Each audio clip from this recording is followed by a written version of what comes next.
Pistons fans, hello and welcome to another edition of the Palace deep in the post, lots of contact. Ryan Paye, all here with you. Down forward, 12-8, 7-38. Aaron,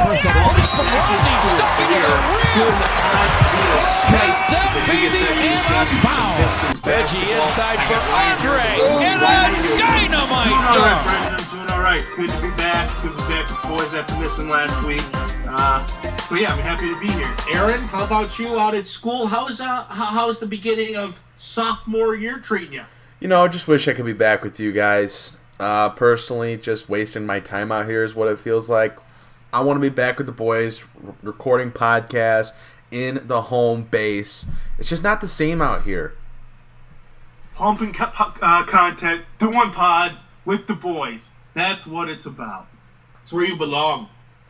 I know. So I don't love it out here. Seriously, Aaron, you should probably pay attention in school and focus on school. Because I'm just saying.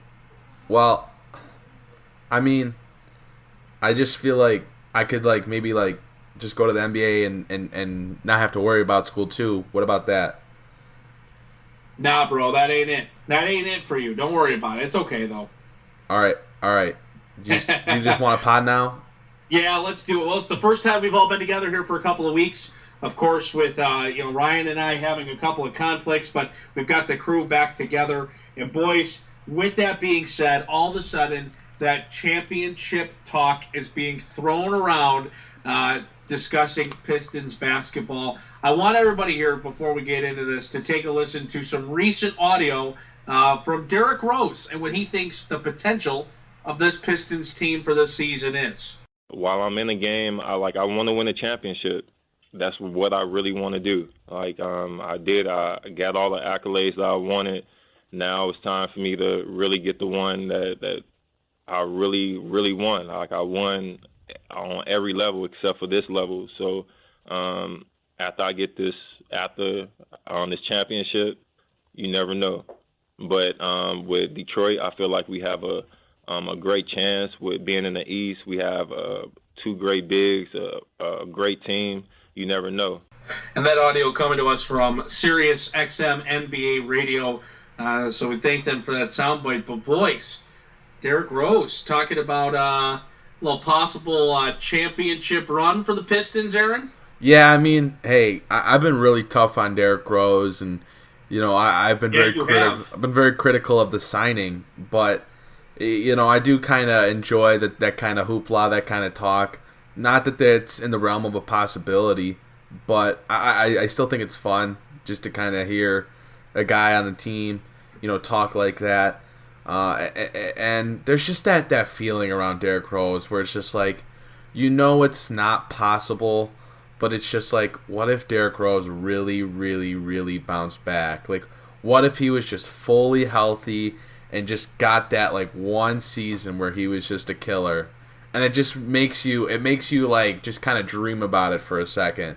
That is a huge what if, my guy. That's so big. Oh, I'm not saying. I know you're just talking. I know it's just conjecture, but my goodness, those are pie in the sky dreams. Yeah. That'd be the greatest thing that's ever happened to Detroit basketball, pretty much. If he came back to that level. And dude, what about this talk from the most critical guy about the D-Rose signing? He is just eating it up. I'm not gonna lie. That fan talk. Yeah, I just kind of enjoyed that little bit there. Just a little 30-second audio clip, just to rile up the fan base, draw that hope, draw those aspirations. It just makes you think for a minute, and not that it's possible, not that there's even 1% chance of it happening, but just hearing a guy, and this is the same player that said the Knicks, well, it had a super team when it was him and I don't even know who else was on the roster. I mean Kristaps was probably in his first or second year. Carmelo was on the back end of his time with the Knicks, I believe, something of that sorts, and. He was calling them a super team as good as the Golden State Warriors in a season where I'm pretty sure Golden State won the chip. So, take that with a special grain of salt considering who it's coming from. But, hey, I mean, I'm all for that kind of talk. He's not wrong that they got two great big men in Blake and Andre. He's not wrong if they play in the East, but They don't have a great team. But I don't know. That kind of talk, it riles up the fan base. And in a time in the offseason where there's not that much to talk about, I enjoy stuff like that. Hey, let us pause this pod right now so Ryan and I can go get a glass of wine and toast. Because this is a huge moment in the history of the Palace of Pistons podcast right now. This is huge. Like, we come back, Ryan, and we have 2 weeks of the crew, not being fully together. We come back. What the heck has happened? Like, what has changed with this guy? What's going on? He's dying for Pistons basketball. That's what's happening. Well, he needs it. That's He's very true. It. I mean, you're an addict. No, but the thing is, you're not a Pistons basketball addict? Is that what you just confirmed? And I've said this multiple times, but I'm not saying I want Derrick Rose to not succeed in Detroit, and I'm not saying I want him to be a failure here. I'm just saying that I have the most tempered expectations for him compared to the people that when the signing was coming to terms, there was people parading like the Pistons just signed MVP Derrick Rose.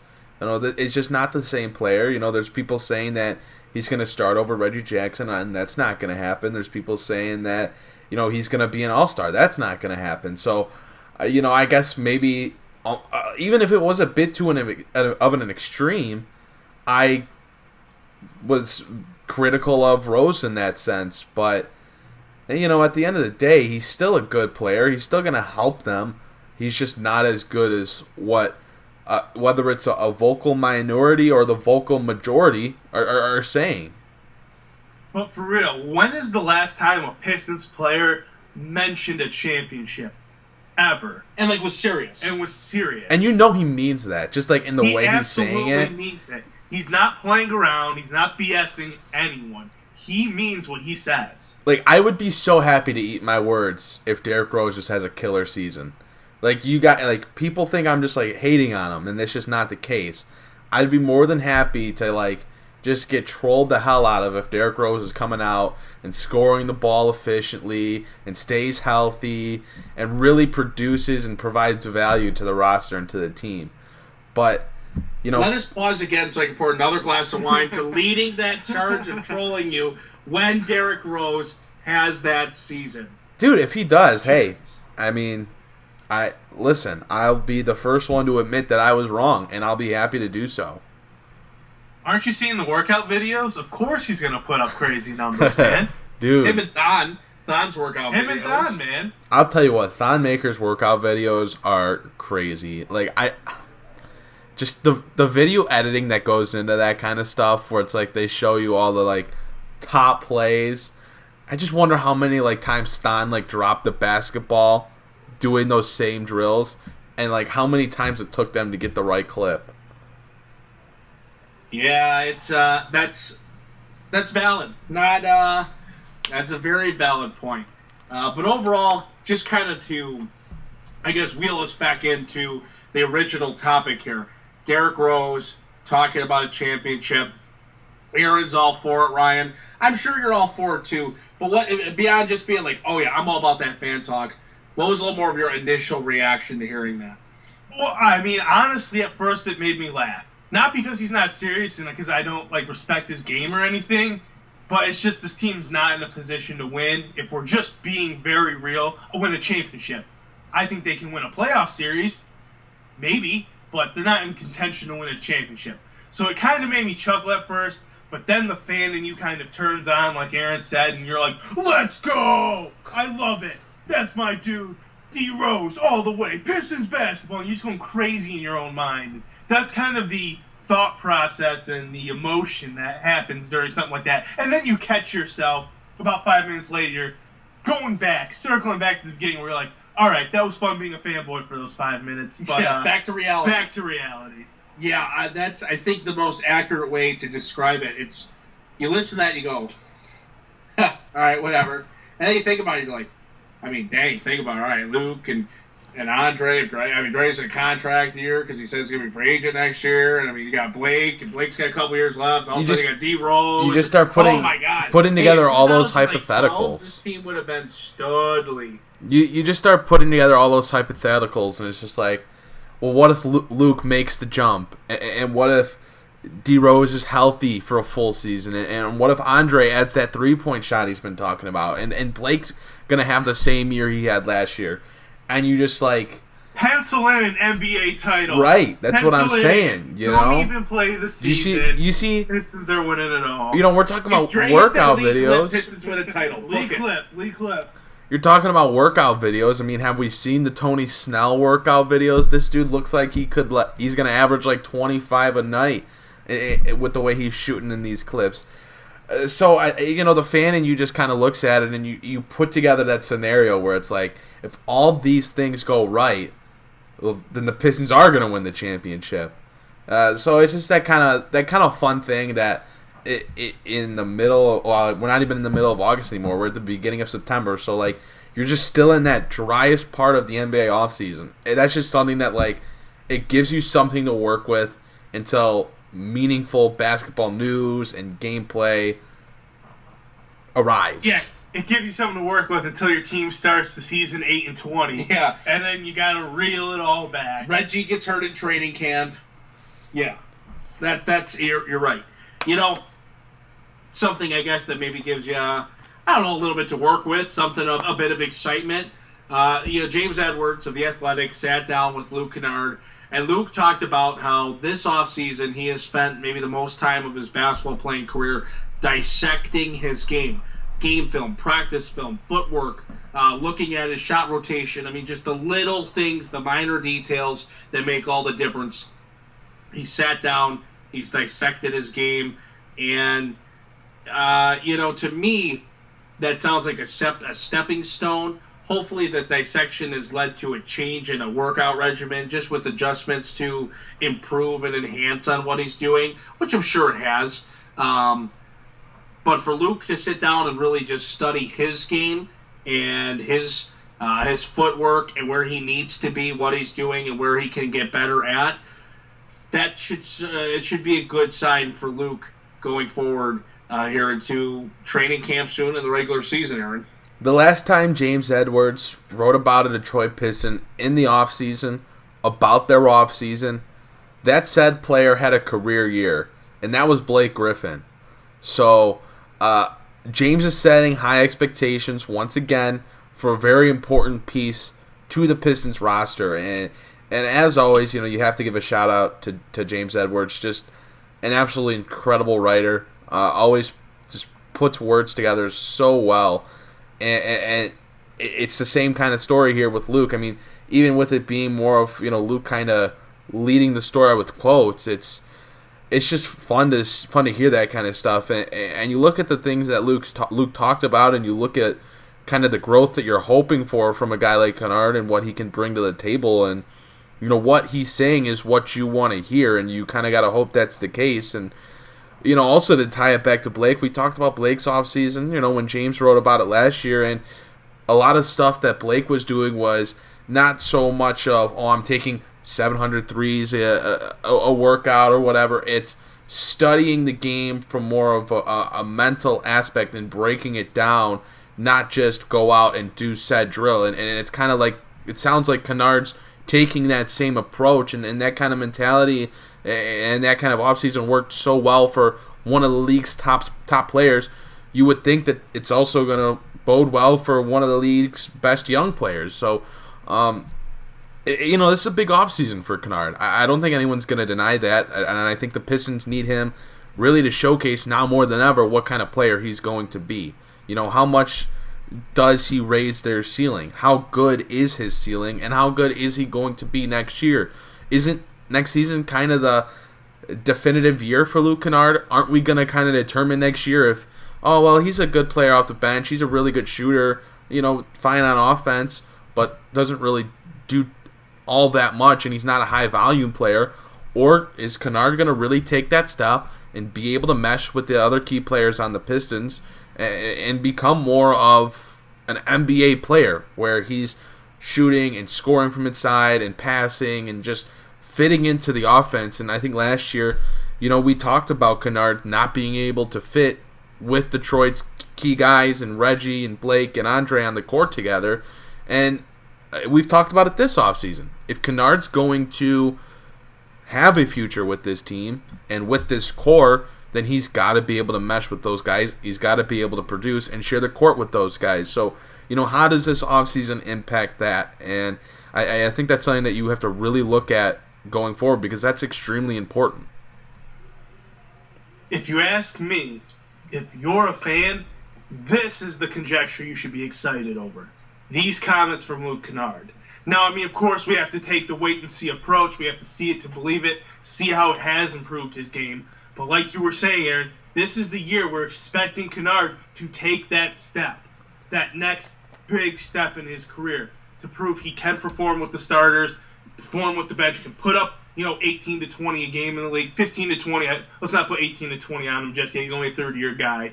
But 15 to 20, he can be a solid playmaker and shooter. And like I said, this is a conjecture you want to hear, that he's really breaking his game down. He's taking it very seriously. He's watching all the film, not just game film, but what he's doing in practice. Because if he's not doing it right in practice, he can fix it then. So this is the stuff you want to hear. This is the stuff that really excites me, because I do expect Kennard to take that jump. I do expect him to fit in with the crew of Reggie and Dre and Blake, and let's say it's Tony Snell in the starting lineup, if that lineup's ever out there together, which it will be. I expect him to fit in, and I expect it to work. So when a guy is really studying his game and really scientifically attacking it like Blake did, which seems like what Luke's doing, you can't help but be excited about it. You can't help but be like, all right, I really want to see this. I really want to see how this meshes, how this works. Well, and Ryan, I think you make a really good point there. Derrick Rose is going to come out. He's going to make a comment like that because, well, let's be honest. You're right. Derrick Rose is new in town. He knows he's got a nice fan base, but he's really just trying to win over the fans. He's trying to get people in that arena. He's trying to build some hype, sell that hope, if you will. When you hear these comments about Luke Kennard, this is real, though. Not saying that what Derrick Rose is saying isn't real, because he might believe that. But what Luke's doing, that's real. That's happened. That's happening. And to see a guy that, again, he needs to take that step. He needs to fit in with those guys. Aaron's right when he says, this is the year we find out who Luke Kennard is. You can't, I don't know if you can go to year 4 and 5 and be like, I think you can go to year 4 as long as there's a medium step this year. If he barely made any progress, then it would be like, all right, never mind. But I agree that year 3 is a big year, absolutely. But I think you're allowed to have, in my opinion, you're allowed to have the 4th year. Well, okay, but where we'll meet where we'll agree is, though, he still has to take a step. Agreed. And a good step. A significant step. If it's not the leap, it has to be a step. And if Luke's able to do that, well, then yeah, we'll see. We'll see how he fits in. But these comments, I think, are more exciting, and because they're just more real and happening than the Derrick Rose saying, well, he believes this could be a championship team. Yeah, I think you still have to see a good chunk of improvement this year. You go into year 4, you're kind of walking into that Stanley Johnson scenario, and I think Kennard's going to take a step. I don't know how big it's going to be. Johnson was always just, at some point in the season he showed flashes. So if this is a kind of year for Kennard where it's a lot of showing flashes and it's not a big year for him, or he's just consistently a better player, then it's kind of worrisome. I think the Pistons are going to have to be wary of that, given their track record of guys taken in the Stan Van Gundy era and their lack of development over time. But this is also a group that this coaching staff has been heralded for their ability to develop players, and so you're going to want to see how that comes together as well. I agree. I very much agree. But I think Luke Kennard is ahead of where Stanley Johnson was at this point. So it's hard for me to compare the two.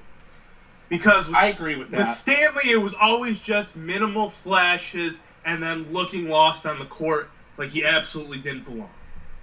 With Luke, it's more than just a flash in the pan and then he looks lost. This is a guy that already has pretty much proven he does belong. I'm not talking at that highest level, but he's proven he can be a consistent rotational player and produce for you, put up some stats, help the team get some wins. But it is imperative he does take a bigger step. Agreed. I just feel that Luke has been a little bit inconsistent throughout his career, and that's kind of my big thing is he going to be more consistent? Because, even last year, we know what happened during his rookie season, but even last year there was times where he just didn't have an impact in the game and mentally took himself out of that game because of set issues where, whether he missed his first couple shots or, made a bad defensive rotation, whatever it was, and it kind of just took him out for that game. So that's kind of like something that he has to improve on, to where that was kind of the same issue with Stanley at times. If he was missing shots, he was not going to be much of a factor on at least the offensive side. But last year was pretty much Luke Kennard's rookie season. His rookie year, he barely played at all. So he was learning how to do things in his second year. It was pretty much his rookie year on the court. He was learning how to handle adversity, when you're not the man like he was at Duke, he's not, because he wasn't playing on the court his rookie year like at all. So when you're not the main focus point of everything on the team, and he was learning how to handle all that in the NBA. That was his real first season on the court. That's why it's not like super make or break this year. Does a good, considerable step need to be made? Yes. But I can't compare it to Stanley when Stanley was getting minutes his rookie year and did nothing but regress. And if you look at that role that I think he needs to take, or the step he needs to take, he needs to figure out what his role is, and he just needs to solidify himself in that role. Now, if he's going to be the scorer off the bench, then be the scorer off the bench. If he's going to be in that starting unit and his job's going to be stretch the floor, a drive to the cup, and then create driving lanes with your outside shooting threat for Blake and whatnot, then that's your role. But wherever he gets placed by Dwayne Casey, the step I need to see, at least I think he needs to take this year, is he just needs to establish himself in the role he's given. I agree, I do think you're right, Aaron, that last year he had times of inconsistency, and that's Absolutely. a problem. But your point is still correct that he's farther along than Stanley was. Stanley was always lost. I don't think Luke was ever lost. I think Luke is just, he's still in that learning phase where Stanley was like, gosh, you see so much out of him defensively, but offensively, there's just nothing. With Luke, I think we saw him last year get better on the offensive end as well as make improvements on the defensive end, which is why I think he's in a better spot than Stanley, but still with the inconsistencies and an unsolidified established role, he needs to find a way to set himself wherever he's going to be and solidify it. Yeah, look, it's a successful season for him if he solidifies himself. That's the concern. Can he consistently establish himself in his role, and can he consistently produce in that role?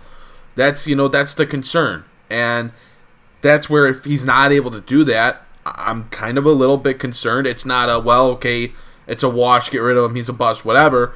I'm just, maybe I need to temper my expectations on what he really is going to be. But, I think, Brendan, you really hit it on the head, which it concerns me that I have to give you credit for being right about something, but it's about establishing himself in whatever role he is. Like you said, whether he's the go-to guy off the bench alongside Derrick Rose, or he's filling in at the shooting guard spot as a starter, and he's shooting from outside, scoring, helping penetrate and kick out, just being in the offense, helping move the basketball, and then score when asked to. He needs to be able to figure out where he's going to thrive at. The team needs to be able to figure out where he's going to thrive at and let him flourish in that role. And he needs to flourish in that role. And if he doesn't, then you have to kind of temper your expectations and maybe take a step back. That's just how I feel in the situation. When I think back on the playoff series against the Bucks, I think about how Luke Kennard was pretty much the best player in that series outside of Blake's 2 games. Mm-hmm. And I think that's where a lot of his confidence is going to come from, and that's what he's building off of. I feel like he really put himself out there in that series as, hey, next year I'm coming. I do agree with that. I'm ready. I think that's why you're seeing this intense and this hardcore of an off-season breakdown of his game. I think he knows he's capable of taking that next step and being that type of player, and he will do everything in his power to make sure he achieves that. Because I think he's a pretty confident guy right now. If Luke's coming out and playing like he did in the playoffs, maybe he's not posting, the 20 points a game because Blake's going to be on the floor and everyone's going to be healthy, at least at the beginning of the season. But if he's coming out with that style of play where he's confident and he's letting it fly when he has the opportunity, then that's really all you can ask for. That's what you want to see from him. So I think a lot of good points have been made in this conversation. I mean, really, everything that I think each one of us has said is all true in its own way. You need to see Kennard establish himself, but maybe we've already seen that he's established himself after his performance in the playoffs, where in his first time in the postseason, he just was the Pistons' best player on the floor when Blake was out. Another thing, just to kind of wrap up conversation there from that Luke Kennard piece, I guess Luke talked to Aaron something about one of that Chauncey Billups jersey, and was able to get one. He also talked about liking and enjoying Klay Thompson's game, which, hey, if Luke can model himself after Klay Thompson, then, he's going to be just okay. Yeah. Wouldn't he ever be just okay? Yeah, so... he cried over getting a Chauncey Billups jersey. That was his first NBA jersey, and it was obviously Detroit Pistons Chauncey Billups jersey. So just one of those fun tidbits from the story is that, hey, that's more that fanfare kind of talk. But overall, really good piece, and it just talks about a guy that the Pistons have big plans for, have big hopes for, and they really need him to hit that next step this upcoming season. Yeah, no doubt about that. Well, hey, another guy that may be able to help the Pistons take another big step. And why didn't we talk about him in a potential lineup with Luke Kennard? Joe Johnson, after his big three to win the big three, has cashed in a workout with the Detroit Pistons. And I'll tell you what, Aaron, you've made it vocal on Twitter. You're excited about that. Yeah, I'm a fan of Joe Johnson. For me, and I tweeted this, the thing with Aaron's Joe... living in a pastime today. He's talking about Derrick Rose. He had to bring up Stanley. You give me Joe Johnson 10, 12 years ago? Oh. I'm juiced. You give me Joe Johnson now? I don't know. I just don't know. He's 38. Did you see the Big Three performance, though? Did you see the Big Three? Are the Big Three also a bunch of guys who are 40 and 50 and very late 30s? He hit the big shot. Hey, I wanted Joe Johnson on the Pistons when I was younger forever. Literally 8, 10, 12, 14 years ago. That's so long ago in NBA terms. My goodness. Yeah, that's a career ago. That's a career ago. Joe Johnson was the man. I love Joe Johnson. ISO Joe. He was the man. Now at 38, I mean... So the way I look at it, I look at the 15th spot on the Pistons roster, and it's between Michael Beasley and Christian Wood. And I like Christian Wood. I think he deserves the spot. But at the same time, I don't know how much I trust the Pistons to give him the spot over Beasley. So in reality, when I think if I'd rather have Joe Johnson or Michael Beasley on the roster, I lean towards Joe Johnson. And maybe I'm wrong to think that, but I don't know. To me, and I tweeted this, he's different than a Jose Calderon or a Zaza Pachulia, because Calderon's a point guard. He's got to lead the offense. He's got to initiate it. He's got to be the floor general. And Pachulia, especially in the way the Pistons played defensively, in their schemes, he had to be the anchor of the defense. Just like Drummond was when he was on the floor, Pachulia had to anchor the defense, and he couldn't do that. Johnson's a guy that is literally the 15th man on the roster, would probably play over who? I mean, I don't know if he would get in really over anyone besides maybe Kyrie. On the wing at least. So Johnson's just a guy that can score the basketball, and I think that's his one NBA attribute right now at this point in his career. And we talked about the Pistons bench not having a lot of great scoring options. So, I mean, I'd be okay with taking a gamble on Joe Johnson, seeing what's there. At least let him come to camp and compete. Here's the point I'll make. I still very strongly value veteran presence in the locker room. And Joe Johnson as the 15th roster spot gives you a guy that shouldn't kill you if he gets on the floor, but at the same time, he has been in, cultures of winning and competing for championships. And a guy that I think maybe from a mental standpoint could really help Luke Kennard. What does it hurt for a year? If Jose Calderon could play, not only be on your roster, but play a significant amount of time on your team, then Joe Johnson can be on your team. If Zaza Pachulia can be on your roster, then Joe Johnson can be on your roster.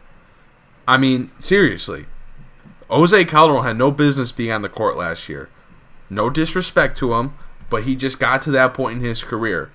And because of the Pistons' injuries at the point guard spot, he ended up playing a considerable amount of time.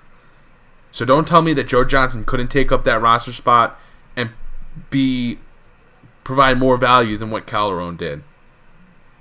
So yes or no, you want the Pistons to sign Joe Johnson? I want the Pistons to sign Joe Johnson to a training camp deal. Let him come in and compete in training camp, see where he's at athletically, see if he can still run with NBA-level athletes, and then make your decision from there. Now, I know Detroit, I'm pretty sure that they don't have a training camp invite left. I think their roster's at 20 right now, so I think they would have to cut someone, so that's where it gets a little dicey. Again, cut say, screw it. I'm out on Michael Beasley. I don't have any interest in him with him being on the roster. I just don't know why he provides value to this team, especially with the way it's constructed. But I don't know for sure if the Pistons are 20. But I would say let him come to camp and compete, see where he's at physically, and go from there. And if he deserves to be on the roster and he can handle it, then I would put him on the roster. Let's say him and Christian Wood are neck and neck. You only can pick one. It's like, hey, Christian looked okay, but Joe was in decent shape. You had to pick one, because I know you're out on Beasley. But you only could pick one of Christian Wood and Joe Johnson. And they're like both, it's like Christian Wood, he's maybe in good athletic shape, but you don't know for sure what you're going to get out of him. Joe Johnson, well, he looks okay for 38, and he'd be good enough to play on the roster. What do you think? Give me the caveat of the Pistons being willing to let me know that the Pistons will play Christian Wood at center, which I think they would. Get it? Christian Wood would play center, but give me that, and I'd have to take Christian Wood just depth wise on the roster. Just and that's tough because I do like Joe Johnson, and I think it'd just be fun to see him suit up in the NBA again. It's a guy I've always wanted on the Pistons, just like Ryan. Just ISO Joe, it's a bucket getter. But I'd have to lean towards Christian Wood just because depth-wise the Pistons really do need another center because I'm not sold on Thon Maker being able to handle that kind of a role. I mean, honestly, I'm right there with you on all aspects of this. If they can, I'd invite Joe to training camp just to see what he's got in the tank, see what's left. But honestly, Christian Wood is an ascending player. He's a young player with potential still. He's not even close to his peak yet. I'm excited to see what's there with that guy. In terms, whereas Joe Johnson, sure, I mean, he put up big three numbers that were nice, and he won the big three, but he's 38, and maybe he can still run in the NBA a little bit, but he's descending. Yeah. It's just not. I think if he would be in the NBA right now, if he was still just real solid, real good. I'm not talking some starter, but he wouldn't have been in the big three. He wouldn't have not played he would have been in the league. Yeah. That's kind of how I view it. 100%. And the thing is, Christian Wood has that upside to where Aaron and I kind of agree with your caveat. Hey, if the Pistons are willing to play Christian Wood at that center spot and let him compete with Thon for the backup center spot, then it's 100%, hey, Christian Wood. If they're going to bury him and they're not going to utilize him, then I would consider Joe, but to be honest, an injury's going to happen. You don't have a lot of depth at the center spot. If Dre or Thon go down, you don't have a true backup center. I mean, Blake's going to then have to slide and play minutes at the 5, and then you got, Markieff Morris playing at the 5. You don't have another true center. You'd be in a bad spot. So I think you got to go Christian Wood. Yeah, and in kind of a what-if scenario here, what happens if the Pistons take Joe Johnson, cut Christian Wood, cut Michael Beasley? I mean, looking at the Pistons rotation, what is your big man rotation? Is it Markieff and Thon?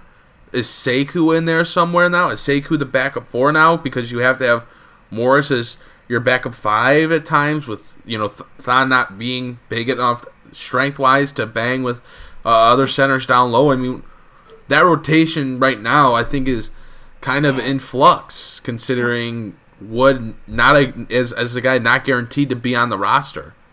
That's a good point. Well, we get closer and closer to training camp, and I guess these are the questions that we're going to have to ask, and we're going to find out. We'll see if Joe Johnson gets that training camp invite. We'll see what the Pistons decide to do, but right now, I think we're on the same page. Christian Wood's the guy with the upside.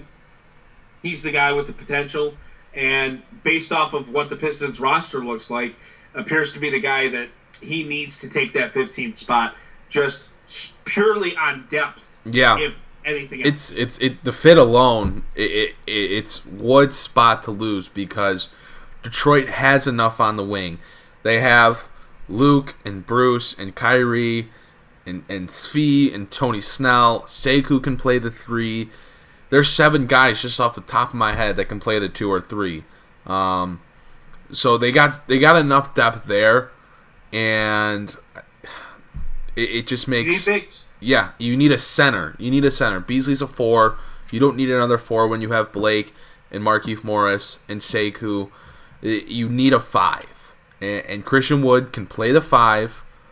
So he should, unless he goes into training camp and looks like he has no business being out there, he should take that roster spot. For sure. Well, boys, it's good to be back together this week. I mean, obviously, Aaron, we're on Skype here, so Aaron from afar, but to have the crew back on the pod all together, it was nice this week, boys. Good to have everybody back. Yeah, I mean, I enjoyed it. I thought we had some good conversation. We didn't go at each other's necks this week. Yeah. I thought a lot of good points were made this podcast. I thought this was for the offseason that we've had, and especially with really no news to talk about recently. I thought we had great topics, and I had a good time discussing them this week. Yeah, I mean, I was just happy to be back, boys. Just happy to be participating. Yes. And I'll tell you, Aaron, to top your point, when Michael Beasley signs with Detroit as an 18-minute topic on the podcast, that tells you where we're at in the offseason. We need some excitement back here in Detroit, and we need that Pistons basketball to get going again. It's time. But until then, we appreciate everybody sticking with us here throughout the offseason, tuning in this week for yet another edition of the Palace of Pistons podcast. Be sure, tell your friends, like, rate, review, subscribe to the pod. You can find us on YouTube. You can find us on Twitter at Palace of Pistons. We got our Facebook page. We're on Instagram at Palace Pistons. On Twitter, you got Aaron at A. Johnson NBA, Ryan at Ryan Paye, and myself at Media Brendan. So be sure, give us a follow. Check out the YouTube page. Like, rate, review, subscribe to the pod. Whatever platform you're on, iTunes, SoundCloud, Podbean, Stitcher. You know the deal. You know how it goes. So we appreciate the support. We appreciate you listening. And we'll see you next time for another edition of the Palace of Pistons podcast.